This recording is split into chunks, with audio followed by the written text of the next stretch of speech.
I welcome back, Cosmic Family. Super excited to start a new series with my friend here, Black Moon Lilith. What we're going to be talking about is really going to talk about this deeper wisdom behind the messages of the stars. Astrology is one a major tool that we'll be using, but really we're trying to have this deeper conversation of spirituality, of the divine, of God itself, and how everything is connected. And I think astrology is one of the tools, but we'll be using other tools depending on what we're comfortable with.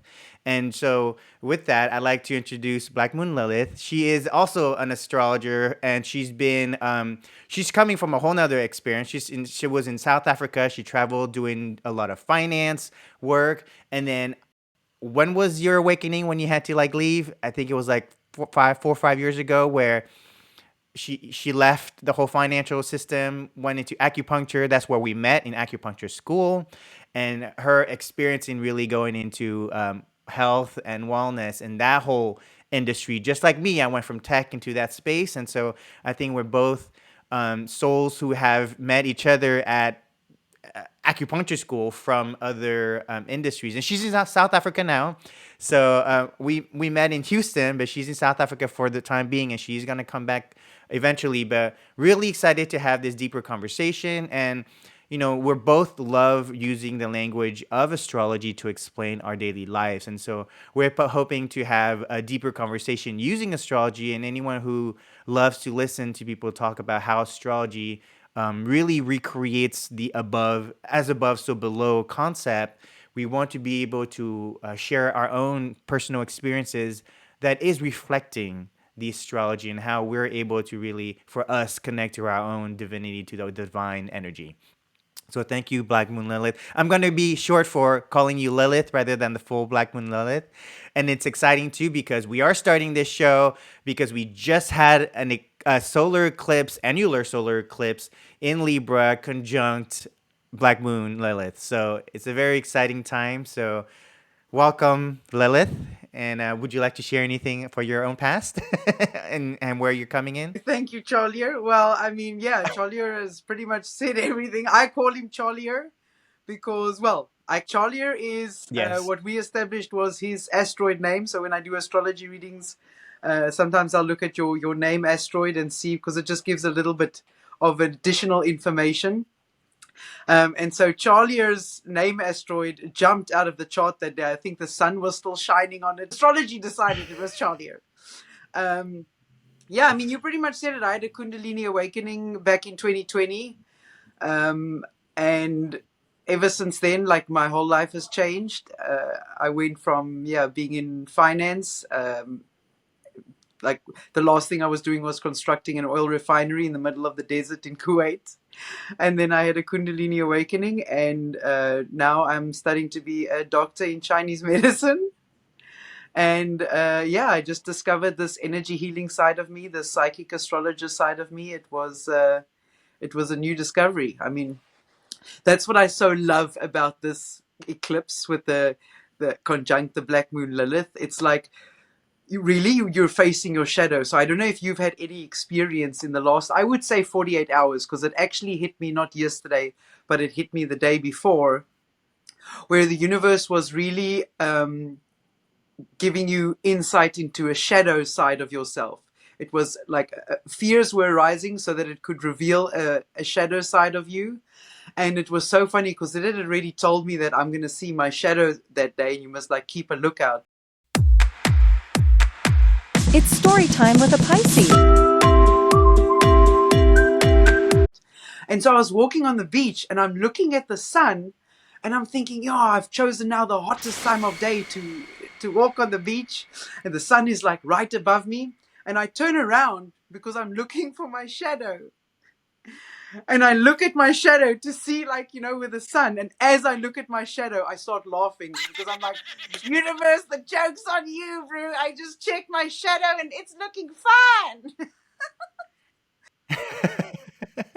The end. Yeah. Yeah, I feel like everybody had a different level of shadow work, right? I think those who have been doing their shadow work all along, the experience may not have been as intense as some who have been avoiding it. and really kind of came face to face with it in this eclipse season. Because I've been hearing from so many different friends who have not been really into the spirituality or into kind of this deeper consciousness conversation, and suddenly they're asking me, and this is funny because no one talks to me about astrology unless their world is turned upside down, right? And usually it's Charlie, what's going on? Shit's happening in my life. I need information on why these things are happening. And, so it's funny because most of the time people are like, oh, I don't believe in astrology. But then shit happens to their life. They go, Charlie, what is happening? And so it's really interesting. It's similar to what we talk about when we talk about God. Most people don't talk to God unless shit's happening in their life and everything's broken. And like, God, what is happening in my life, right?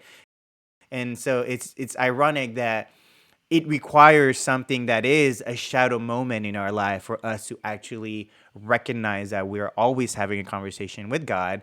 But it's sad that we tend to focus on God only when shit's bad, but not necessarily when things are going well.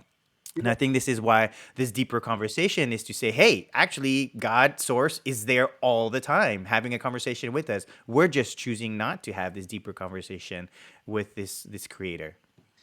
I mean, you're talking now, but it makes me think back to yin yang energies.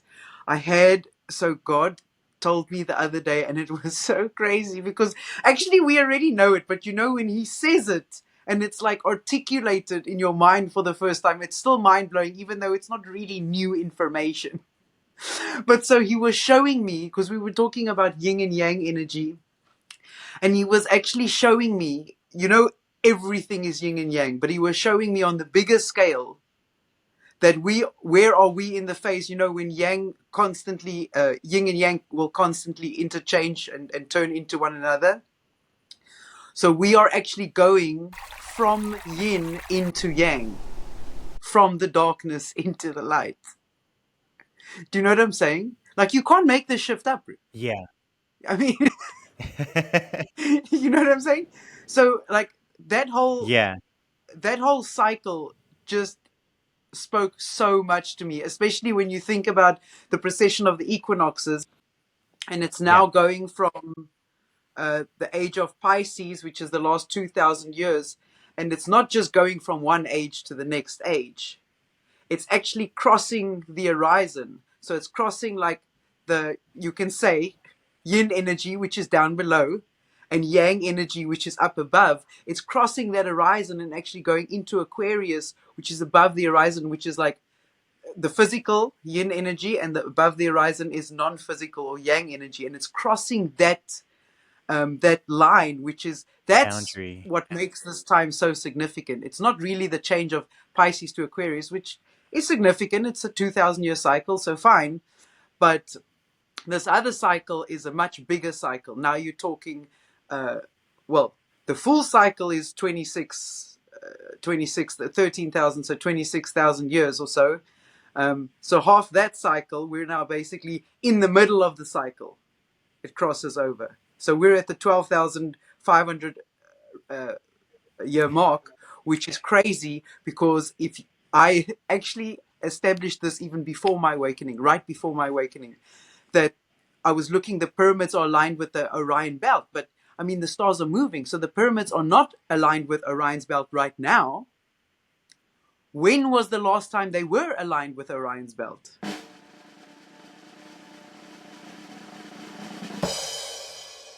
Was 12,000 12,500 years years ago. ago. Yes. Yeah. So so now you can see, okay, that doesn't mean that the pyramids were built 12,500 years ago, but the only time that would apply before that is 26,000 years ago. You see what I'm saying? So it was either built 12,000 years ago, or it was built in multiples of 26 after that. Yeah, It was exactly. highlighting that cycle. Which actually happens to be at the same time where the Sphinx is looking up as Leo The Leo star comes up on the Regulus. horizon. Yes. This is why I love how astrology, there's always new things that are always there, but no one talks about it. I Like, mean, bro, what is that essentially? If you think about if you think about the symptoms of Chinese medicine when you're diagnosing, I mean, there's Yeah. only so many symptoms, but there's thousands and thousands of diseases. It's the mixture Right. of the symptoms that create that specific disease for you. And it's the mixture of the DNA molecules. We've all got the same DNA molecules, but it's that mixture of those DNA molecules that makes you uniquely you. So same with the planets. It's that unique mixture. Do you know what I'm saying? Venus goes around every Yeah. year. But when is Venus going to be there when Pluto is there? Do you know what I'm saying? Exactly. Yeah, yeah. No, and that's very powerful in astrology too. That we don't talk a lot about the cycles of the stars, right? But every star is having a cycle. And then we just talked about this 12,000 year cycle. 12,500 is based on this 26,000 cycle of the precession of the equinox. So we supposedly are actually hitting all of these major cycles in the ending. So apparently there's a 450,000 year cycle. There's another one supposedly it's like 100 million year cycle. So heavy I don't call them astrologer but like channelers, they actually have this deeper wisdom when they're connecting to these higher forms, and they're saying how there's actually multiple alignments of cycles ending and cycles starting. And that's why even the idea of Age of Aquarius, we've been talking about the Age of Aquarius coming in, but we've only seen glimpses Age of Aquarius slowly feeding into our consciousness. But I feel like at the end of this year is when you cannot deny that we're in the Age of Aquarius because of these alignments that have been moving, like Pluto. And we're going to talk about this maybe, but Pluto going into Capricorn one last time before it finally goes into Pluto in Aquarius. That's one version of going into the Aquarian age. Actually, March 2020, where we saw the glimpse of Aquarius energy when everyone was locked down and we went on Zoom and we went on the internet and we started to connect on the internet. That was the beginning of Mars going to Aquarius. And I think there was some other Aquarian energy that were coming in. So we've been kind of going into Aquarius, but like reverting back to like old patterns and then like slowly going back into it. And I think by the end of this year, when we'll know that we're fully into the Age of Aquarius, which is really exciting because I think today what we can say is for us in America, what we see collectively, and then to the entire planet collectively, we are experiencing huge changes in our systems that have been governing us, right? From our governments to the industries that rule us to the corporations that rule whatever industry they're ruling in every single country. And that's been really exciting to see because not just that, but our own personal astrology is also forcing us to deal with our own personal shadows because we are getting ready for this ingressing into the Age of Aquarius. And ingressing means you're moving to a new energetic format, basically.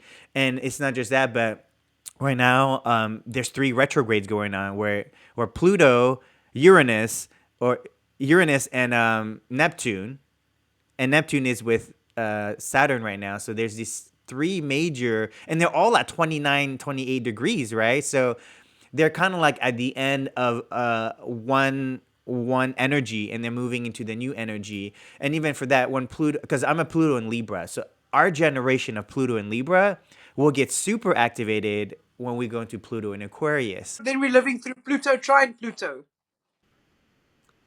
Yes, exactly. So I've been kind of going through my own like Pluto, trining the Libra, but going Pluto in Aquarius, I really feel like what I've been preparing for the last 40 years, at least for myself, is suddenly everything is clicking into place. As if I was born for this moment, but for the last 44 years, things didn't click necessarily because I wasn't vibrating at the same energy as the Aquarian age. So that's kind of really interesting to see, as I think right now a lot of us are like secretly doing our work in Pluto and Libra. And I think with the Aquarian age kicking in, and they're both air signs, that's why we're saying that there's going to be a lot of trining or a lot of um, uh, energies that are working well together. And so you're going to see resurgence of these Pluto and Libra people showing up suddenly as leaders in the age of Pluto and Aquarius, which is really exciting.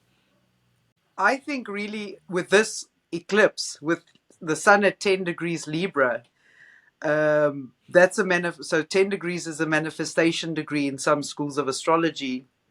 Um, Particularly, I'm now talking about Saint Christopher, we're taking from Sirius Joy, his step system. He sees the 10th degree as a manifestation degree, and he currently believes, and I would tend to go with him, he's very, very clued up, that today, while the sun is at 10 degrees with all the alignments and everything going on, it's a day where you're actually broadcasting your life that you want to the universe. And so it's almost like, that they say, oh, the universe takes a snapshot and then gives you what you want. Well, that snapshot is not taken continuously, it's taken at points in time. Today, it's taken a snapshot and it's broadcast. So, what you tend to do on these kinds of days where you've got these manifestation days, and we've had them a lot, I've seen a lot of those intense manifestation days come since Jupiter entered Taurus.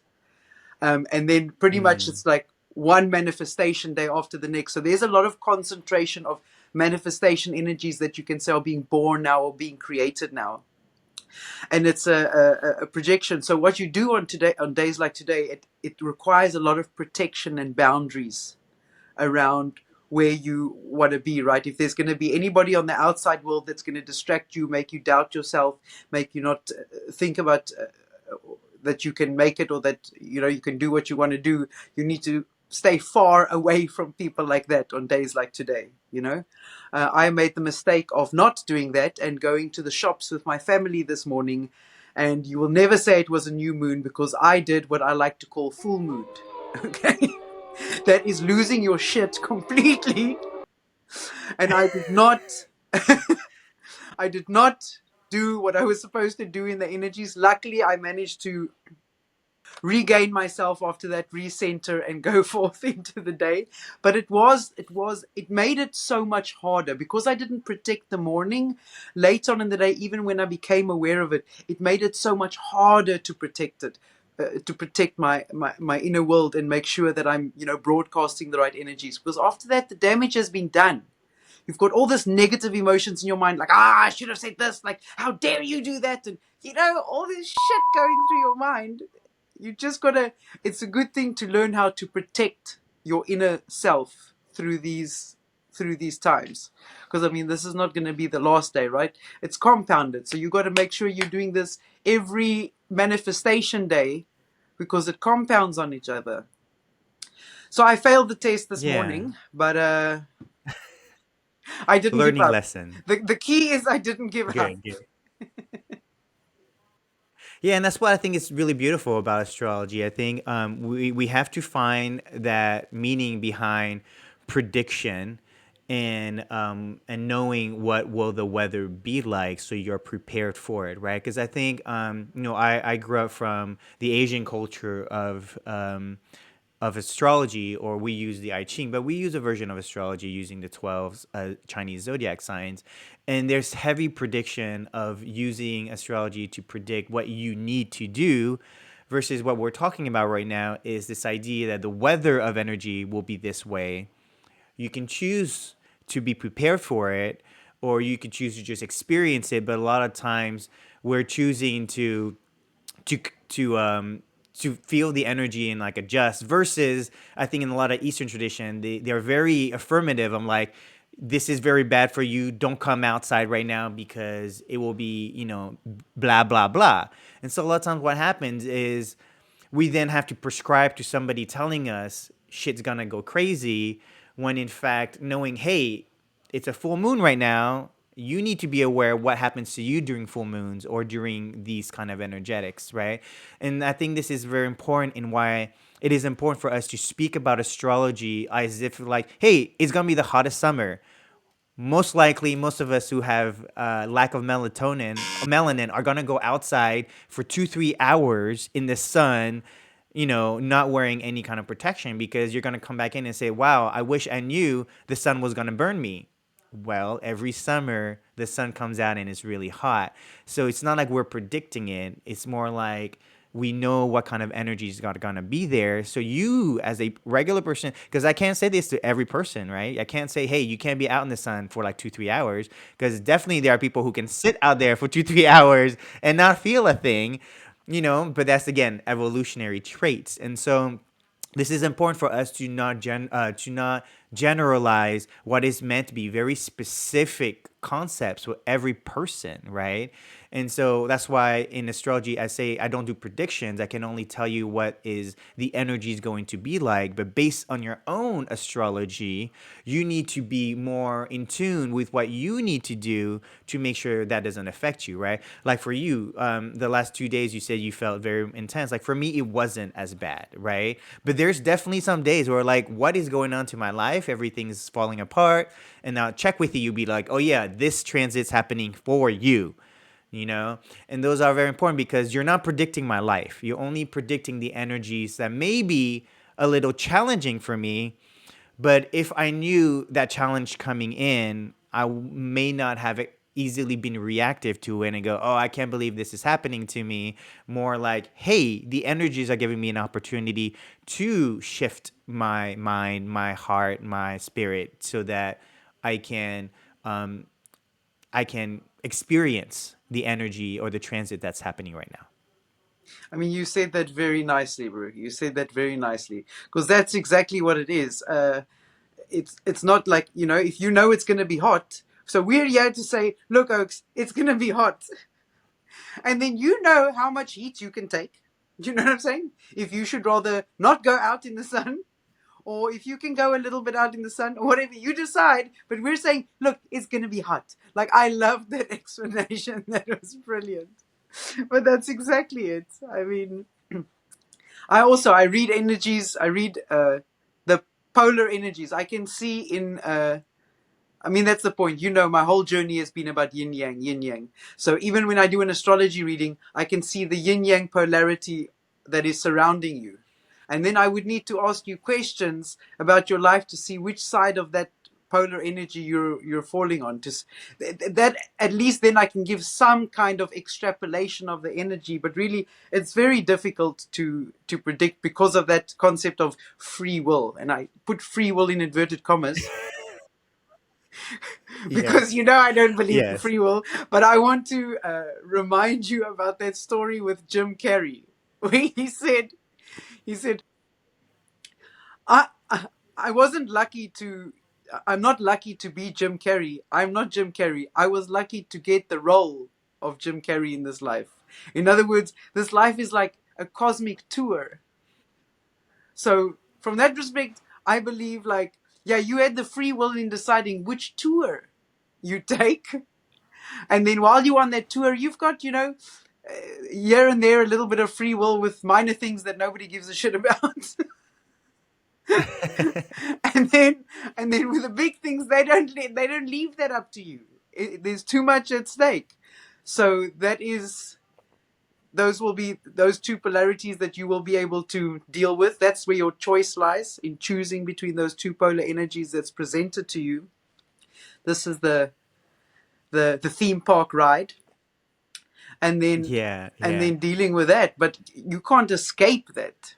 As soon as you escape that, I mean, my experience has shown me that I that the soul leaves at very specific times. The first pointed time it may leave is when, so it comes down here to achieve something, and so either it's achieved it or it's deviated so far off the path that it can no longer achieve it. And so it's one of these two things that determine that the soul is now done. Yeah, it's very. I think it's really important to talk deeper about astrology because I think free will is explained in this a little bit more because a lot of times people say, "Hey, I look at my astrology, go, why is this happening to me?" And I think what we forget often, and we were saying this earlier, is that we are spirits having a human experience. And so choosing the human experience comes with an astrology code because the day you're born as a human, your whole path is set up through this astrology. However, a lot of us believe that free will happens when we're born in human form. However, free will actually, I believe, is actually happening before you incarnate as a human. And so your astrology is part of you getting to choose what experience you're going to have and say, hey, I have four astrology signs. Which one do I pick? And that one you pick becomes the human experience you come in to have. Um, and also it's really important to, I wanted to go back to also this idea of yin yang and the polarity of signs. And so when I say like I'm a Virgo, I think there's a place where we can see the negative, the lower polarity of a Virgo. So we talk about very critical, very OCD, very analytical, yet perfectionist to the point of like not be able to appreciate and things. And so those are the kind of negative aspects that we experience in certain signs. But then there's the higher version of those signs where you experience those signs in their strength, right? Because we're able to evolve our consciousness to experience the more positive aspect of the sign. So like a Virgo is very helpful in supporting people. Like for me, as a doctor, I'm able to actually give people very concrete information about what they need to do to better themselves. If I don't do it in a context of a doctor, then I sound like someone who's very critical about people's lives. And so I sound like I'm always judging people, right? And that's why we talk about this negative polarity of it. So when you were speaking earlier about how when you talk to people in astrology, and this is very important, I do it the same way too, is you ask questions. You go, where are you at? Like Scorpio's another one. Where are you at in your level of Scorpio energy? Are you vindictive? And they're like, yeah, I want to like kill that person. You go, okay, you might be on a little spectrum of a Scorpio versus if you're like, no, whatever that person did to me, I needed to experience this so I can become a better person. You're like, whoa, this Scorpio knows how the energy works, and they're actually working with the energy to evolve their spirit rather than to go to the lower form of vindictive anger and wanting to like hurt the other person who's hurt them, right? Because that's a very separated experience versus when you realize everything is you, then the experience is happening for you to grow and change and evolve. And specifically Scorpios, they transform. And so if they're not getting the opportunity to transform, they're not using their experiences to evolve their signs, right? And so that's very important to understand, because if you just look at the sun sign, there's that degree of lower form of it and higher form, and then you look at all 10 planets in your astrology sign and they're going through that whole experience. So even your Mars could be the lower form versus your Venus could be the higher form of it. And so that's why the years that we are human, why we're going through so many changes and so many evolutionary steps is because so many of our planets in our astrology are going through some form of evolution, whether it's the lower astral version of that or the higher astral, which you describe as the yin yang of that sign. No, for sure. No, but you were saying that you without the context of the doctor, you seem to judge. I will have you know that I have Saturn as my sole planet in Vedic astrology, and I have a stellium in Libra, the sign of the judge, Ooh. which includes Saturn. So I do believe I am the judge. I am allowed to judge. Okay. Aries rising. See, now What you go can I deep. say?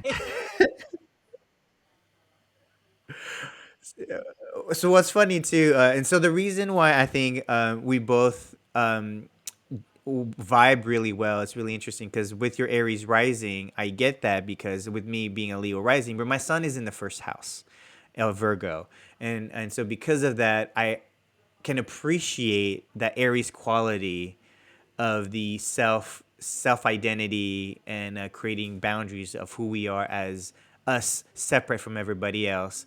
But you're also a Pisces, so you know that everybody is connected to you as well. And so it's like writing both the level of personal boundaries, yet you are in everybody that you meet as No, well. And it's that could be terrible. very It's terrible. I am in everybody I meet. You can't. Even saw myself in Amber Heard. I mean, there's no limits. There's no limits.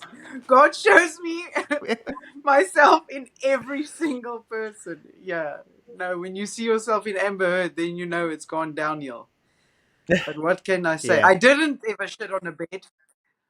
There's certain elements that I Yeah, cannot yeah. And relate I can to. appreciate the Piscean quality because I do have both my Venus and my Moon in the 12th house of Pisces, ruled by by Cancer. So I have still that quality of the Piscean element too, and so that's why, like, I think for us, coming from that like Aries Pisces cusp of energy gives us this ability to like both recognize our personal boundaries while still being aware that we're in everybody as well, right? And I think that's why this deeper conversation we're having in these kind of series that we're talking about is how do you separate, not separate, how do you appreciate your personal experience while still understanding that everybody else is you as well, right? And that's where like the conversation of separation is very important. Is like we have to remember not to separate ourselves, yet still know that we chose. Like I chose to be Charlie Trin from a spiritual standpoint, coming down here and experiencing myself, but still recognizing that everybody that I meet is still this divine connection that I'm having with this higher version of myself. Yeah, it's intense what you just said. I completely forgot that you had Cancer in your 12th house, and then you've still got the moon there. That's compounded 12th house energies right there as well. I mean, like what I'm living through now with Neptune in Pisces in the 12th house, and I'm a Sun in Pisces. It's an intense Neptune transit, but Saturn is there to. It's like when I see Saturn coming into Pisces, here he comes to wreck the day. You know what I'm saying? Yeah, Saturn's like, yeah, those dreams of yours, they're all made up. Stop like coming up with dreamy stuff. Like, all the dreams Neptune told you, it's all lies. He made you delusional. Neptune made you delusional. Yeah. So delusional that somebody needs to like bring you down to the ground and say, hey, what is it that you're gonna do to make this dream happen, But I right? mean, if you think about it, with Neptune in the high degree, this is what I want. My favorite conversations is Neptune, Uranus, and Pluto. Because these are the big guys. Do Yes, let's talk you know what about. I'm saying? Yeah, I I call mean, them the three Jupiter and wise men, Saturn are also right? big guys, but those are the oaks that are on the outer skirts of the solar system. So they control, like, in my mind, they're like the boundaries. Um, so Mm. with Neptune at the upper degrees of Pisces, you know, I would say because of the nature of Neptune and that whole energy, the risk of delusion is so high that it makes people that maybe aren't delusional like myself. I know I'm not delusional. Fear, like scared, like am I imagining all of this or what's happening? And I think that's a time that we're going through where people will tend to question themselves more, at least those that have that self-awareness, right? I mean, the guys that haven't achieved that self-awareness are not going to be questioning anything. They're going to be believing the delusions.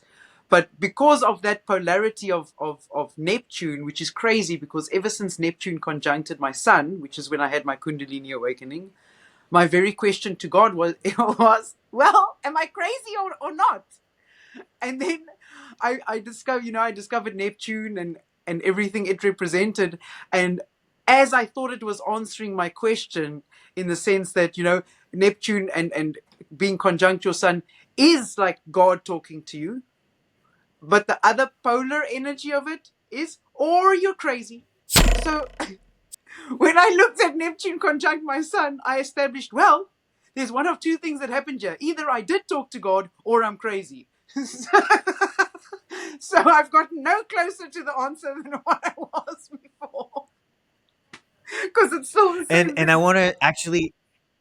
Yeah, but what's really interesting is we stigmatize the word delusion as a negative polarity. However, I don't believe it is a negative polarity. It is only a negative polarity when we are not understanding our current situation. I think delusion is very powerful in breaking patterns, right?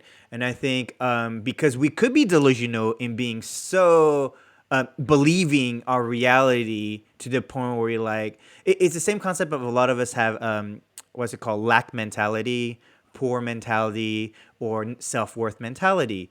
And it actually requires your ability to be delusional, that you do not believe these concepts, that you can break out of them too, right? And so it's very important that we don't say that delusion is a bad thing, but actually delusion is actually what breaks up the connection. That even the word crazy, what is the context of crazy that makes you go you're crazy and you're not, right? You've heard that idiom that says, if you're doing the same thing every day hoping for a new outcome, that is the definition of insane, right? And so it's really interesting is I think our world has become insane in that we constantly will repeat habits hoping for new outcomes, right? And yet not be able to go beyond that because we're not delusional enough of our reality to break the habit that is creating our reality, right? And that's what we're experiencing today. Like, we believe that corporations, governments were in there to help us, to support us, to give us what we need. Yet here we are today thinking I'm delusional for believing that there are people who are strangers to me will take care of me and my family, right? Yet, like, the neighbors wouldn't, because these people are the ones I see, right? And so it's funny, but I have to actually believe I'm delusional and crazy enough to believe, no, actually, the people that I do meet are probably more in tune with helping me. And the entire government that I don't know any of them personally, and I'm supposedly voting for them, are supposed to be the one taking care of me, and that's kind of where I think delusion is the opposite polarity of like being stuck in fake reality, right? Because I think many of us today have been entrained to believe in a fake reality, that like governments help us, our taxes are being used correctly, and this is very important because we are going through a collective um, explosion, and that's the awakening process, right? It is the conscious process, forces everyone to recognize that they are in charge of their own effects, versus having other systems be the one controlling us to make sure that we're safe. It is actually in our own best interest to be involved in being conscious of like what is the best medicine for me, rather than assuming someone knows what kind of medicine is best for me. And so it's very important for us to recognize that, as we joke about delusion, and like you were saying, am I delusional crazy, or am I talking to God? Maybe you're both, because we do not appreciate people who do talk to God. We have books that say, "Oh, I talk to God," and so it becomes a book, and people are like, "How can you talk to God? That's so weird." Actually, no, it's not weird. It's actually way more common than we realize. But we've been trained to believe we need a priest or someone outside of ourselves to talk to God for us, right? And so we have to become delusional so that we can actually break our pattern of reality, so that we can say, no, actually, I talk to God every day. And you can call me delusional, but that's a delusion I believe to trust in, right? And so I wanted to kind of like bring that up because, like you're saying, a lot of people are going through what you're going through. It's not necessarily just that energy. It's almost like when that energy passes that point, it's almost like instead of the energy not being around there anymore once it's past the point, I almost see it more like an activation. And then even when it passes that point, that energy has been activated, so it continues. And so it's almost like it's a delusional energy, but it is an awakening energy. It is a talking to God energy. And that's the point. Like, people are delusional because, from that respect, because they don't, like you said, they don't even know they're talking to God. Actually, they're all talking to God, but they don't even know what it looks like. So they can't even identify that they're talking to God. And so this energy will kick in, and, people will start realizing, wait a minute. I mean, pretty much the same thing what I went through in over the last 4 years. Like, is this real? Am I crazy? What's happening? And then, once you can show them, well, actually what you're going through is normal, it becomes somewhat easier. It's not always easier. Sometimes I want to throw God with something, but he's not there to throw something with. So I just hit the pillow. What to do, you know? Aries rising, you definitely got to go do that physical activity. Otherwise, it just internally boils up. I tell you. Why and why is it more for Aries than the fire signs? It's like that God of War energy. Like literally an Aries, if you're an Aries rising out there and you are not working out or doing any kind of physical activity, you are putting yourself and people around you in danger. This is how bad it is. Because Yes, it's yes, and explosive I believe energy that that that's will why. eventually come out Yes, one way or another around you. and I think that's where we get a lot of people who fight, right? The violent people who fight. I think it's because this energy is welling up, and they get an opportunity to like start a fight with somebody, and then they do it because they have so much anger that needs to come out. Yeah. No, exactly. Exactly. Yeah, yeah. I'm a Leo rising, so it's different, but I get it. I really feel like if I go to gym, I'm taking one for the team. Actually, that's usually what I say. I'll tell myself, look, I've got to go to gym right now. I'm taking one for the team. I'll see you afterwards. So that's how I see Yes, no, like yeah, see the gym. I see it as a necessary activity in order to keep my surroundings relatively peaceful and harmonious and not peaceful. warlike. Now, since I've arrived here in South Africa, you know, things are a little bit unsettled. I mean, I've not don't have my normal routine and everything, so I've really just been going and walking along the beach every day. But it has not. I mean, I usually It's not the do same. weight training and cardio. I mean, that Aries rising has got to Yeah, really get into yeah, it. yeah. Even my yoga, I haven't been able It to do has because to I don't have enough. experience. Hmm? Yeah, you have to experience that resistance versus like if you're just walking on the beach, it's very nice, it's very beautiful, it's very peaceful, but you're It's nice not. for the Pisces Um, side of y- me. It's nice for my Pisces sun. Loving yes, it. Loving yes, it. exactly. Yeah, yeah. But that Aries, it needs resistance. It needs to Yes, have something to kind of like resist against. Yeah. it does. No, that's It does. But yeah, yeah, it's not yeah. the same So with Leo risings and Sag. I feel like Aries is like, yeah, almost like the most aggressive of the three fire signs. yes, I agree. You know, Yeah, me being Pisces sun, I'm more a lover than a fighter, so I will not look for a fight. But if you look for a fight with me, you will lose because you will have to deal with my Aries rising. The Pisces sun is going to take a step back and make you're on your own on this one, bro. You started this. You're on your own. But look, I mean, so I've learned to embrace that. It is growing up in Africa. It has been definitely an advantage. yeah. So we talked about Neptune. The other two that are retrograding, and both, I call them the three wise men, right? Because they represent kind of like these three wise elders that are speaking to Wait, us we're through not the done with collective. Neptune yet, though, Okay. because You we haven't love even discussed Neptune. the actual retrograde. Because the fact of the matter is, I mean, these are Okay. critical times. We need to discuss Neptune in the final Yes. degrees. So, where, Okay. as Pisces 12th house, Pisces sun with Neptune in the final degrees, where have I ended up? Well, I'll tell you, when Neptune was right in its final moments of 29, right before it retrograded to 28, it brought me here. Let me tell you, I have on a house on the beach, and the water is as far as the eye can see. I mean, I can't even see land. It's like I'm on a deserted island. So, this is the one thing I noticed where it brought me. I mean, everybody's been having dreams, but now as it goes back to 28, when it retrogrades, I feel like Neptune, because Neptune is that delusional energy, which, like you said, I agree with you when you said it's not necessarily delusion per se. It's you're not seeing the clear circumstance correctly. Because why? Neptune is the veil. It's the veil between us and the other side. And it's almost like which causes that delusion, right? Like that smoke and mirrors delusion. And as Neptune retrogrades, the veil is lifted. So truth gets revealed in times that Neptune is retrograde. So what got revealed this Neptune retrograde? Diddy. Diddy is the top subject on everybody's minds. Neptune at 28 and Pluto at 29 Capricorn has taken Diddy down. This is what's happened. This is what's happened. Yes.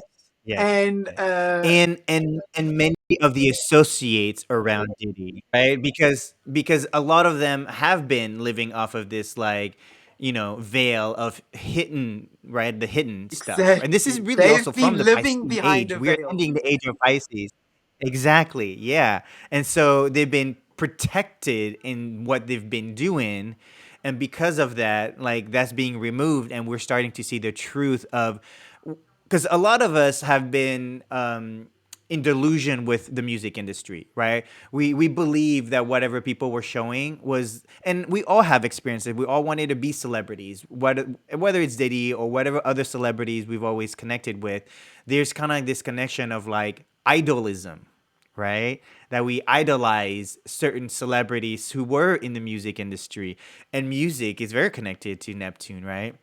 And so what's really interesting is movies too. I think movies and music are going have been this like delusion for us to go, oh, I wish I was this celebrity. Everybody wished they were either musician, like this very famous musicians, or these very famous movie stars. And I think now with that retrograde and the veil being removed, I think we're going to and see the and they all depth see what it of cost for those people to become those personalities. I think it's a cost a lot of us exactly wouldn't have been willing to pay. You know what I'm saying? right. Exactly. And so that's why that whole idea of the 28, 29 degrees is so extreme, right? And I think this is where people don't recognize and understand that these really later degrees, yeah, super extreme. I have pretty intense dreams now these days. Like it's always constant, so it's been really beautiful. But definitely a lot. Like I didn't realize I had to deal with so much in my conscious life. Suddenly, I have to deal with more in my subconscious life, and so you start to realize again that when the veil gets lifted, you realize there's so much more for you to process as a human being. Pisces is subconscious energy. Yeah. Exactly. And that's how you are able to see the subconscious. But it's been so intense lately that I'm also realizing that, because I'm awake 2/3 of the day doesn't mean that a third of the day I'm not there, but I'm actually there in my dreams living this subconscious experience. And I think that is showing up to everybody because some of those experiences, like you've shared too, are real to our experience, and they will start um, seeping into our consciousness. And so this is why like I feel like this 29 degrees, 28 degrees are really trying to tell us, hey, pay attention to your dreams and consciously creating your dreams, because those dreams subconsciously affect everything in your conscious life, right? And that's why this idea of lucid dreaming is very important.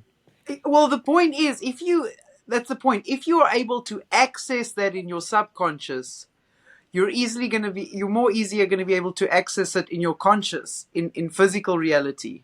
So what's happening now with Neptune in the final degree, well, actually not just in the final degrees of Pisces, but certainly now it's more noticeable than ever before. But I would say ever since Neptune entered Pisces, really that energy came in, where dreams are more meaningful right now. So you're having dreams about past lives, you're getting dreams about passed on loved ones, where they're giving you messages. uh, you're having dreams about families you've never met. Okay, this is maybe also a past life, back to that. um, and these dreams are significant because even though you don't understand what they're saying right now, they might be needed for a future time. But the point is, now is the portal. Neptune is in Pisces now, so now is the time when they can get these messages across to you the easiest. And I've been telling people, you need to be documenting your dreams and putting them away and referring back to them when you get the impulse to do so, because there's something there right now. The problem is a lot of people are not remembering their dreams. Or choosing to remember their dreams. I mean, the dreams is a big one because that is the most basic energy. But you've seen our entire society, all of a sudden, everybody is basically communicating through music. It's now, whereas before it wasn't so. And when I say before, maybe before Neptune entered Pisces in 2010, I think it was. Yeah, one thing I am seeing in this Neptune in Pisces is also spirituality in general. I think this is where the New Age movement is kind of falling apart. All these spiritual groups, I think really the cult in spiritual groups are getting the up and coming, right? It's almost like all these cults that were formed because people were going into, really, a lot of people went through this Kundalini awakening and they went into these spiritual groups. And what happened in a lot of the spiritual groups is people became cults, right? And so a lot of that is, I think, showing up now where people are realizing that in going and finding spirituality, they kind of became the hierarchy outside of spirituality. So I see this a lot in, and I say this because I've experienced it myself, but like people who call themselves star seeds, light workers, all these spiritual evolved beings. But what would happen is some of them would actually have an ego trip with that and say, I am the only one who speaks to the Pleiades. I am the only one who speaks to the Arcturians. And it became this weird, egotistical experience of spirituality that got people excited to follow these new idols and not trusting their own spirituality. And so I think we've experienced a little bit of like the cult phenomena around spirituality, where you're seeing people who look the part that they're going through a spiritual experience. I think plant medicine is a very important conversation in this too. Plant medicine allows us to access these realms, but a lot of times there are no real shamans protecting the space. So there are people getting hijacked. There are people who are seeing demonic forces, who are tricking them into believing in their ego, in their spiritual hierarchy. And so what's really ironic is I've been in some spiritual circles that go, oh, I don't think you eat meat, you're not as spiritually inclined as us. Or you don't meditate at least 2 hours a day, you're not as spiritual as us. And it's like, what is happening that you guys are creating separation of what is considered to be spiritual? And Exactly. I mean, ironically, it's also saying you have to be meditating. The only way to meditate is sitting down with nothing around, no music, no nothing, and just sitting there and meditating. Like, no, dude, actually, like athletes meditate when they're going through their like flow state to reach their gold medals, right? We've heard this many times. When I'm working out, that could be meditation, actually. as an Aries rising, my workout is a meditation for sure. Yeah, exactly. And so for some of us, we need to have physical movement to go into meditation, right? And so because of that, even, I tell people all the time, actually, like sometimes spirituality is also yelling at someone saying, "Hey, you're affecting my personal space. Back off." That's considered spiritual. But a lot of people, and this is what I'm saying in the world where people are like saying stuff like, "Oh, that person did something very mean. They may not be spiritual." Sorry, y'all, but there's shit that happens to test our personal boundaries and will become the villain of someone in their life, and that's meant to still be spiritual because the experience to know your boundaries is part of a spiritual experience as well. But I completely agree with you. But there was nothing spiritual about my behavior this morning. But It was yes, but all God you of War. Huh? recognizing it is part of the story. You recognizing it is part of the That is journey part of the too. spirituality for sure. For sure. But what I'm saying is, as far as, being an Aries rising, one of my lessons have been not so much what you say, but how you say it. And so that's what I mean by, yeah, you need to protect your boundaries and whatever. Um, I guess yelling at somebody is not going to do too much damage, but there is a way to instill your boundaries, because the goal would be to do that without hurting somebody else, right? Because as soon as you hurt somebody else, you've got that energy that's coming back at you. This is just the reality of the situation. You know what I'm saying? Yeah, yeah, So there is a way yeah, to yeah. it is a way to do it, and I'm struggling to find that way. Yeah, I think what we need to learn is actually what people are calling nonviolent communication, right? Where you're able to express what you're having, what you're feeling, but In a not respectful, compassionate manner. exactly, exactly. And not to say that when people are happy, like it's like children when they throw a temper tantrum, it's okay, and you don't have to go, "Hey, calm down, shut up," but more like instead of there like being compassionate, why are you upset? That's causing you to raise your voice, right? Versus sometimes Yeah, we taking often them think to that, the root and that's cause. exactly because in our culture, right? So I'm Asian American, so I both experienced the Asian experience of my life as be quiet, don't speak up, keep the peace and let yourself ride with the energy of what everyone's feeling. Sure, get that. But when everyone's kind of cultish and going one way, you're just like, hey, I can't deal with this. So I'm gonna kind of like step up. Versus the American way of doing things is the louder you speak, the more power you may have over a situation.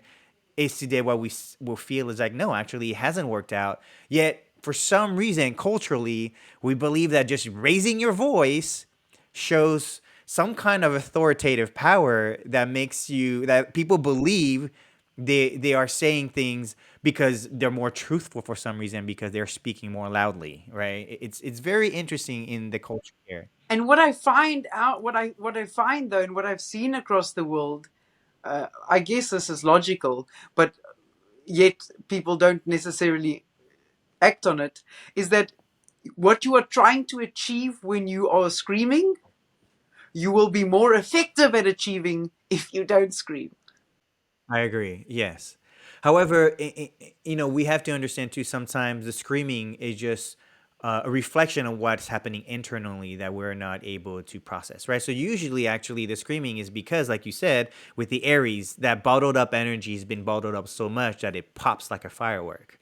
Versus if we all followed the wellness protocol of like do a little bit of exercise to move energy, do a little bit of practice of inner reflection, and eat nourishing food, like all these things allow the energy within us to actually move. And so when we are upset, we're not so upset that we lose what anything we're saying, because at that point it's really hard for many of us to listen to anyone who's yelling at the top of their lungs, right?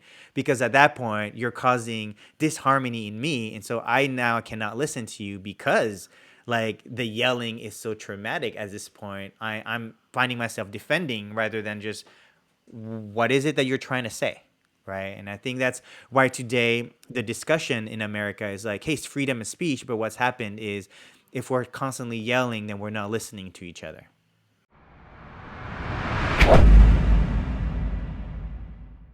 But like we are having deeper conversation. I think we need to talk about the news and what's happening in our world today, right? I mean, today in North Carolina, I'm hearing that like there's floods in North Carolina mountains. I'm like, and people are like, how did all this water show up in the Linked to mountains? eclipses. Yeah.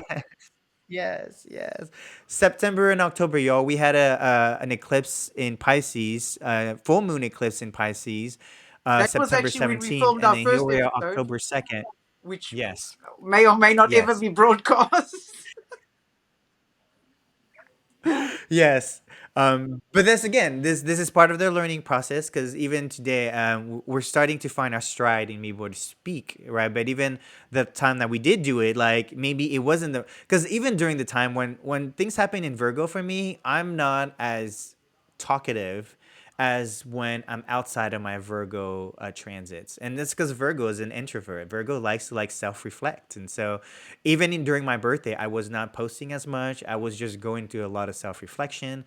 So now I feel like during this Libra energy, I'm being I'm being pushed to speak more and to communicate more. So Well, that's I why think I that's I just really Jupiter and like kind of what Gemini, we're if you ask doing. me. Yes, but just like meeting an awesome friend who also disappears in your life, but you still can keep their energy, I do feel like the eclipses and the Virgo stuff and transits happen, but now taking that energy into this current transits, I'm able to speak what I'm feeling, and so yeah, Jupiter in Gemini has made it much more compelling for me to speak up about what's happening. And I hope that this continues further on because we do need more people speaking up. I'm finding everyone who is around me, they go, yeah, we don't listen to the news, Charlie, but we love listening to what you have to say because some of the things we like, some of the things we don't know, we don't understand astrology, and that's fine. But in like 6 months from now, if people are like, hey, I wonder what happened during this October crisis, which we're just starting this October crisis, people are going to go back and listen and go, holy crap, they were explaining what was happening at the time, which I didn't get because I needed to experience it all the way through and then go backwards and go, what was the astrology that made us see what was happening, right? You know, Jupiter in funny that you said with all of this with the communication, which for me is more Jupiter in Gemini, but what I've experienced uh, with, well, it's just ironic that Jupiter is in Gemini while I'm doing this, but since my Kundalini awakening, the blockages that I've experienced in my chakras, obviously, because I did not prepare for my Kundalini awakening. And remember when my heart chakra got opened on the 28th of March 2022, where I was in bed for 3 days. So since the lunar eclipse, remember the lunar eclipse, I messaged you and I was like, bro, I had the most intense conversation with God I've ever had in my life. You know what came to my attention? I'm going through a throat chakra opening. So, first of all, Mm. what I've noticed is my stuff is all happening in order, which I don't think is always the case. And also it's happening Yeah. rapidly, which to me is evidence that it was already opened in a past life, because you can't have such a rapid ascending, and I still haven't even rectified not preparing. It's not like I'm eating broccoli for breakfast, lunch, and dinner. You know what I'm saying? The candy is still a problem, my friend. The sugar is eating me alive.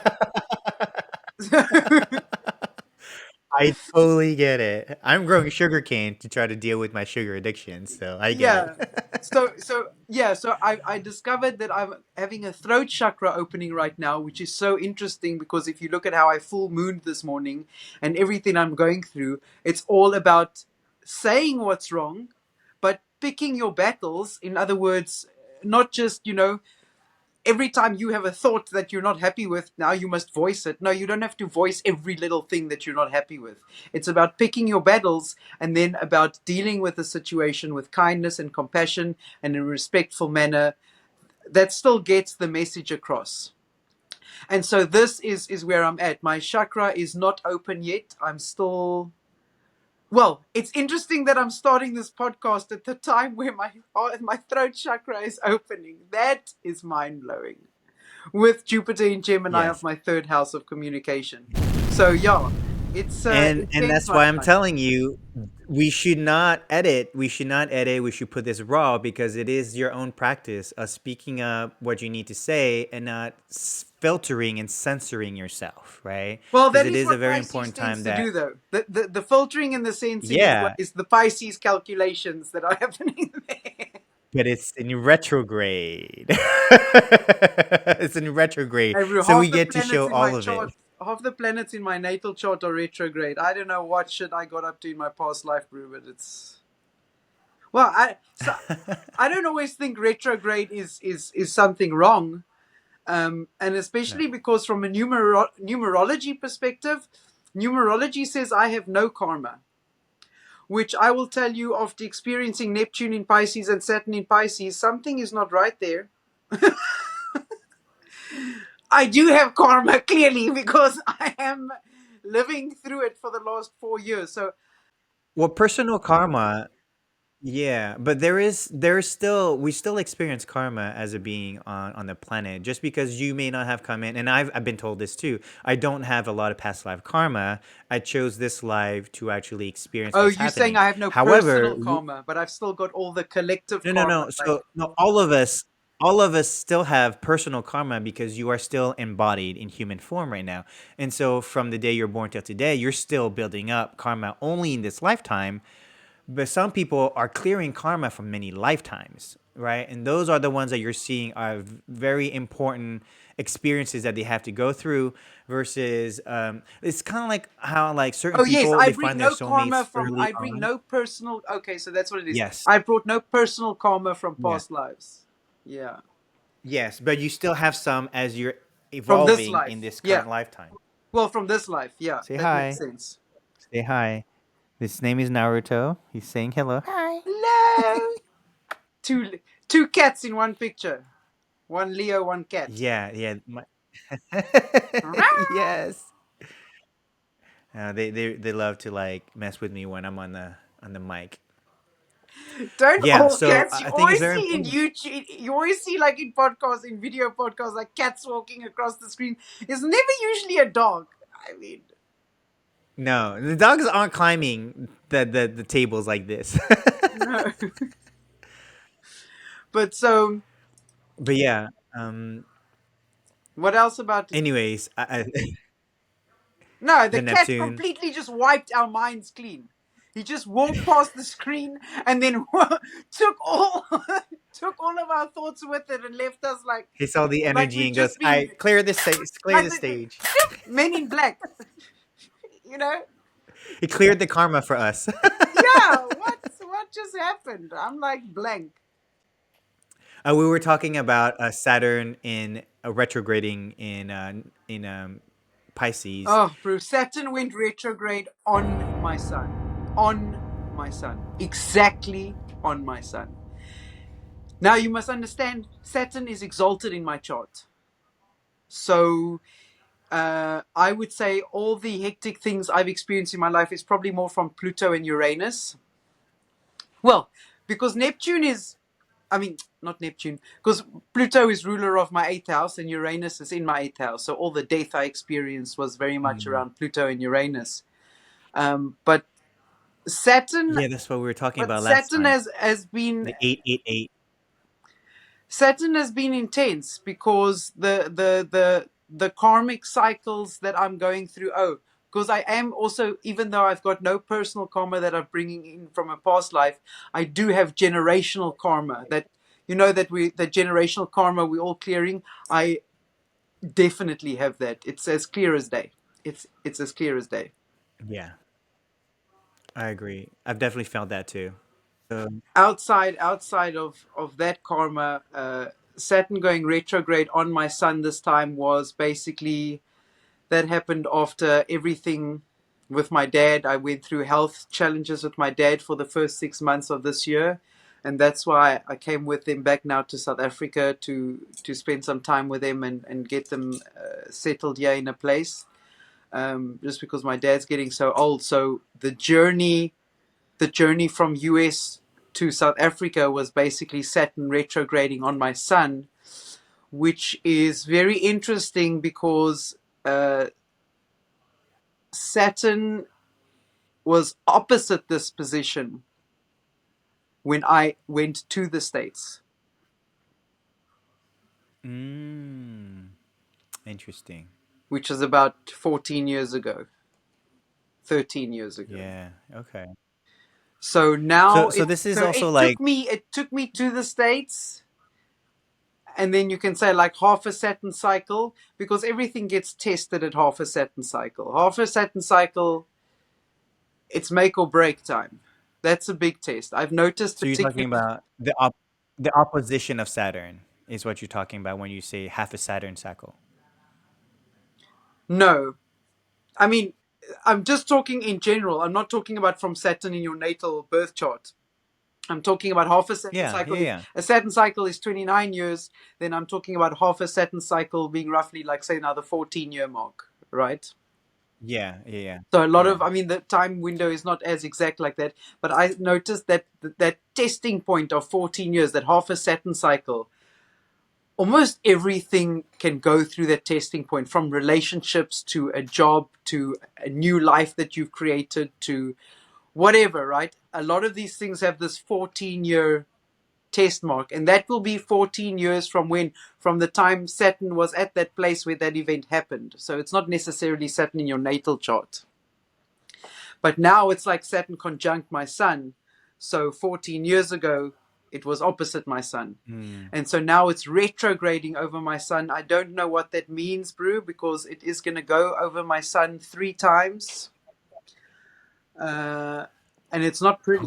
I mean, even with the Saturn exaltation in my chart in the seventh house, so that's like it's in at 21 degrees Libra in my chart, but it's even in the seventh house. It's like exactly on the in the right place, and Saturn is never easy.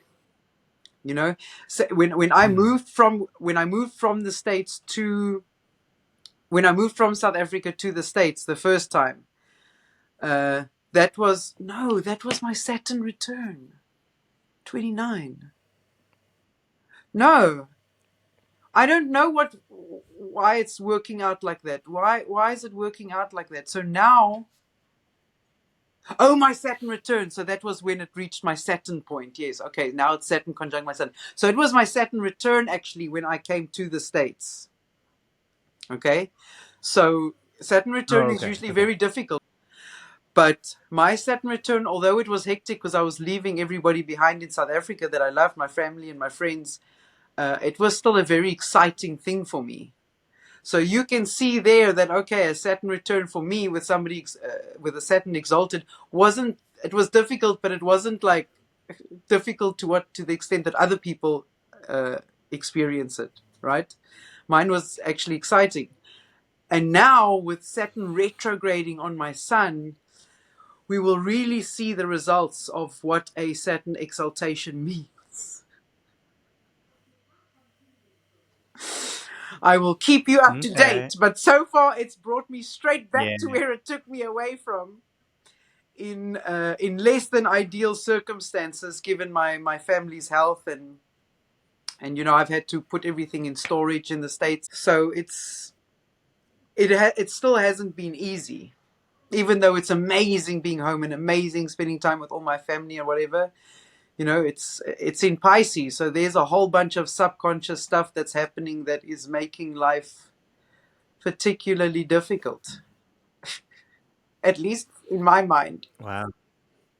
Yeah, Yeah. Yeah. subconsciously, but it's a fight. It's a fight to stay alive. Like, when I say alive mentally, I mean like as a light worker with the light in your head, and not to let the darkness overtake you. I feel like for me it is still a little bit of a fight. It's not like every day is blissfully happy. It's a very, very conscious, self-aware process. But I Yeah. think the planetary alignment is set up in our favor. I want to tell you the story quickly. So funny enough, I was speaking to a friend the other day, and she was having problems with her husband, who's just been through a Uranus conjunct his sun. Tauruses, bro. For all the Tauruses out there, I feel you. My dad's a Taurus. He just went through a Uranus conjunct your sun. If you've survived, you're doing well. And she was telling me like she's so critical, like they're not getting along at the moment because she's so critical. Like she's a bit of a micromanager. Like she wants things done a certain way. And I was like, you're gonna have to pick your battles, and um, you're gonna have to pick your battles, and because nobody can live like that. And she said to me, she said, yeah, but the point is she can't always remember to not do that. And I told her, I said, if you want to ask me what the ascension is all about, and take God completely out of the picture, because my poor friends always have to listen to me talking about God. I said, let's remove God out of the picture. What is ascension? I said, your self-awareness is busy increasing. And I believe if you make an effort, it will be easier to remember so that you can apply it. That is what these energies are enabling. The increase in self-awareness enables you, because in the old energies, it wasn't even just about remembering, because in order to remember, you had to identify the situation first. You're like, oh, I'm busy micromanaging right now. Only once you've identified it can you then remember to not do it. Like, oh, I'm micromanaging right now. Oh, I don't need to be micromanaging right now. And I said to her, I said, before we weren't able to necessarily do that. Your level of self-awareness is not right there yet. It's it's in the darkness still, right? You can't see that side of it. But now with the increasing level of awareness, and especially with these times when, notice how this information and this conversation between me and her happened when Neptune is in retrograde. The truth is getting revealed to her. And I said to her, you will now be able to remember this going forward and make a difference. The only reason why I got her to do that, because she was like, she didn't want to do it. I said, yo, you're going to live through Uranus conjunct your sun in the next few years. And I suspect that the better you are with your husband with his Uranus conjunct sun transit, the better it's going to be in your case. He's going to then make the effort for you, the more effort you make now. That sold her. Hmm. So she's going to make the effort, knowing she's headed for the same transit. For all you Geminis out there, Uranus is coming your way. And this is really powerful, actually. As we're having this deeper conversation in relationship, I think too often times, and I think because of what we're experiencing today in relationship, and the huge amount of divorces that has happened in the last couple of years, I do think that there's a lot of transits that happen in couples. And what happens is people kind of go through this whole, well, they're not the same person they were when we met, or a lot of this conversation of like, suddenly they are parents versus when they were dating, they were not parents, right? And so even in becoming parents, there's a whole another evolutionary aspect of Exactly. their They're a different relationship. person. And that exactly. And so the transits are very important for each of us. But like you were saying, like if you're able to like appreciate this transit when it happens to you, he'll be able to appreciate your transit. Is again why I think so many couples divorce, because it's almost like they don't know what's happening to the other person. The other person clearly doesn't know what's happening to them because it's happening to them. But we're, in being the other person in the relationship, we see that they're changing. And so a lot of times we're not necessarily there to help them through the changes, or we think that it's something that is about us, where sometimes it's just about them going through an evolutionary change. And I think being able to understand transits in relationships and in personal astrology will allow people to kind of go, hey, or it's an opportunity to go, hey, we've been fighting over this, but this transit tells me we can talk about this to kind of like break it up, not break up, but like to fix, or not to fix, but to release what is happening to us because this is coming up, right? Like right now, actually, with the Libra. For the Libra new moon, we're having conjunction of Black Moon Lilith. That means I really believe that people who are in relationship today, the things that they have been repressing in their relationship are really gonna come up right now. That means that we're now going through another, I think, the next 6 months of many people that we know, our couples, are either going to get better in their relationship or they're going to fully break up because everything that's been hidden in their relationship is going to come up during this like Black Moon Lilith conjunction. So I don't know. this is I don't have important a for lot of us. faith Like, in and Libras maintaining any relationship with a South Node there. that's true. So, but it's karmic.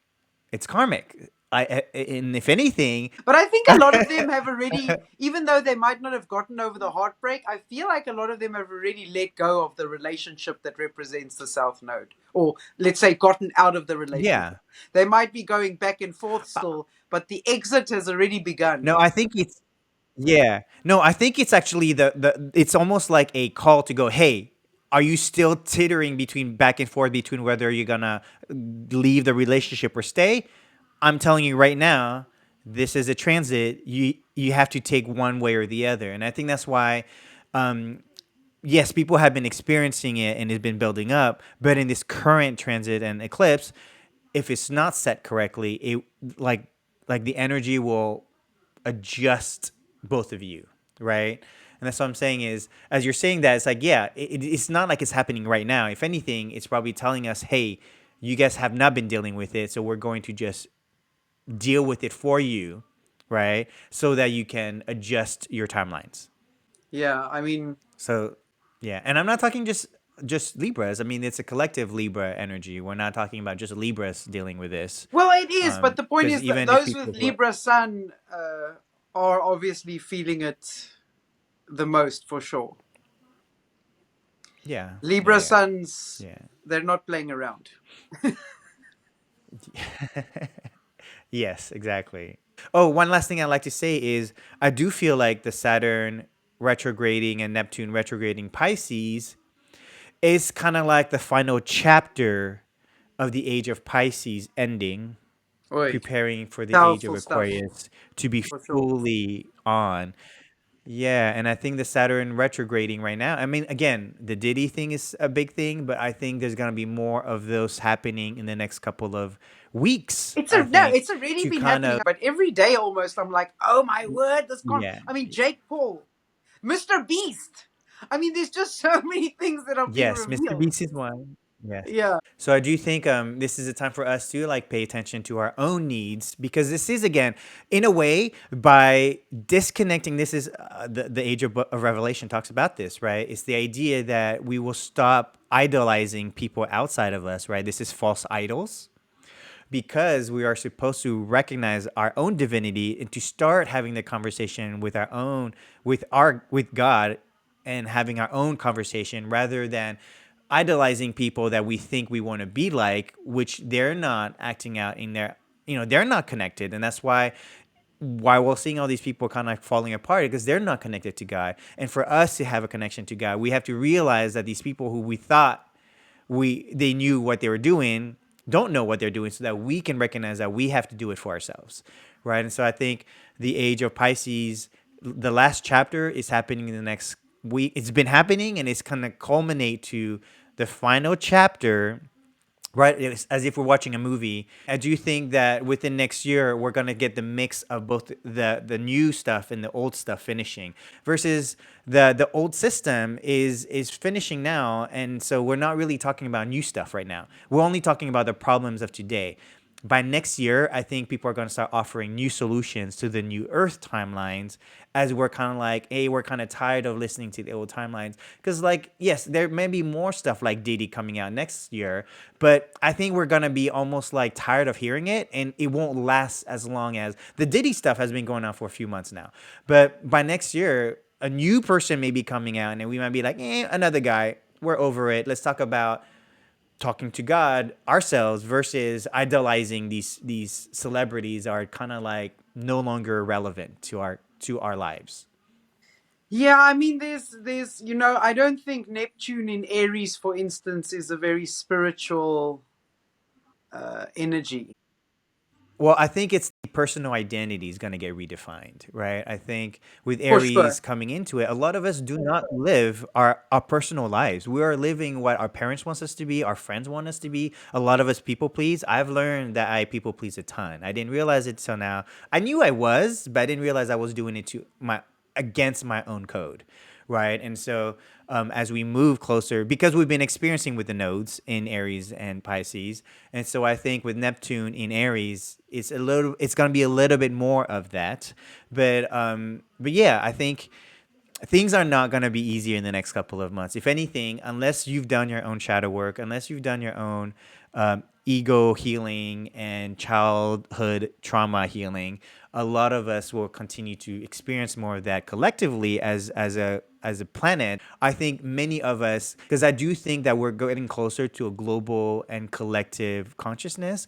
And so a lot of these labeling of I'm Asian, I'm American, I'm French, I'm South African, I'm African, like all these are starting to dissolve a little bit in our personal boundaries as we're trying to be a collective community. So I think that's going to be very exciting to kind of see that transition happen.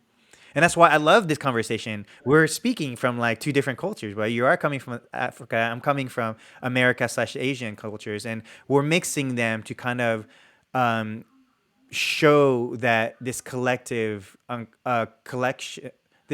consciousness is greater than just our labels that we've kind of grew up with being conditioned by. No, for sure. Well said. Yeah. So, anyways, I think this is a good time to end the conversation. I've had deeper conversation lately about and deeper downloads about the Pluto. But yeah, I I'm think if obsessed. Uranus and Obsessed. Taurus, yes, I'm very excited to have. So we're gonna have a weekly calls. Everybody, if you're interested, please follow us and comment if you have anything. I mean, if we miss more of what's happening in the world of like the veil unfolding, I think there's all kinds of ETs showing up in the ethers now too. So I think there's a lot of this veil being released. So please comment, engage with us on the chat, and then And what if you've had any Neptunian dreams? What did the yes, dreams please mean? share them all. I think by next week or not, we're already seeing the bank failures today. Like my sister and all my friends and all these people said that today they cannot get money out of Bank of America. Oh, that's So Pluto at Uranus and Taurus 29 though. retrograding. That's Pluto at 29. We That's still not wait. Uranus and Taurus? You don't think that's Uranus and Taurus? Oh, that would be. I mean, the point is they're aspecting, right? Uranus is at 27, 28 Taurus, and Pluto's at 29. So yeah, it would be both of them put So it's a together for trine, sure. yeah. But the point is, remember, Yeah, yeah. Banks is almost like would almost be like Capricorn energy from that respect.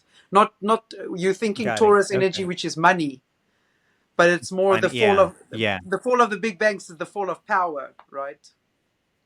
Yeah. But yes, it's Okay. also that, So we'll I have the mean, deeper it's Taurus conversation next energy week. that banks have got to do with money, and Uranus is that sudden and unexpected. Although I don't know how unexpected it was for those of us that follow astrology. Wasn't unexpected for me. Exactly.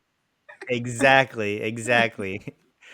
So thank you all for listening in, for listening for this long. We really appreciate, and until next time, have an awesome astrological journey. Thank you, Dr. Charlier. All right, goodbye. Bye. Thank you, Backmoon Lilith.